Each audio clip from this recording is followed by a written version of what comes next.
Melihat kereta akan tiba, semua orang yang berada di stasiun langsung berbondong-bondong untuk naik kereta tersebut, yang dimana mereka harus segera pergi karena kota mereka saat ini sudah dipenuhi oleh para zombie. Namun terlihat karena banyaknya dari mereka yang berebut untuk naik kereta yang akan datang, di saat itu situasi menjadi tidak kondusif, yang dimana terlihat Jisoo dan Taejo yang juga berjuang untuk pergi meninggalkan kota. Akhirnya mereka terpaksa berpisah karena kerusuhan para masyarakat yang berebut untuk naik kereta.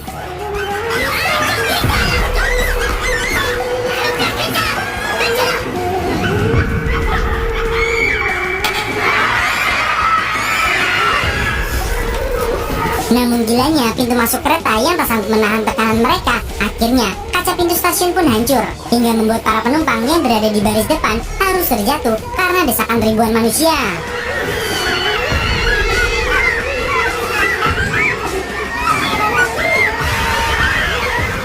Dan singkat cerita, karena keadaan yang mendesak, semua orang yang berada di sana, mereka semua tidak ada yang peduli dengan apa yang baru saja terjadi, yang dimana mereka mengutamakan keselamatan mereka sendiri dibandingkan para korban yang baru saja kehilangan nyawa.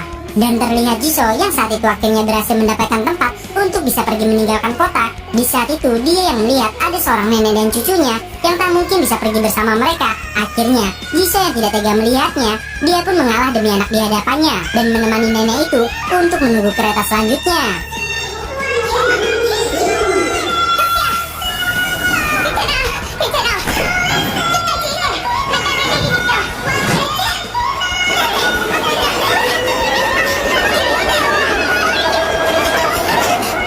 Namun Jisoo yang berpikir jika anak itu akan baik-baik saja. Di saat itu dia sangat dikejutkan ketika melihat gerbong bagian belakang kereta yang ternyata sudah dipenuhi oleh para zombie.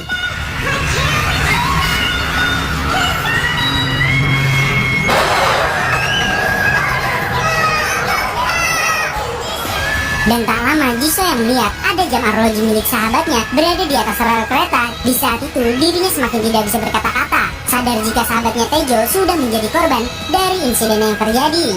Dan sang nenek yang sadar jika kereta yang membawa cucunya ternyata tidak aman. Di saat itulah dengan gilanya nenek itu mengeluarkan sebuah pisau, berniat mengejar kereta itu untuk menyelamatkan cucunya. Dan tentu saja nenek itu yang tidak mungkin bisa menyelamatkan cucunya.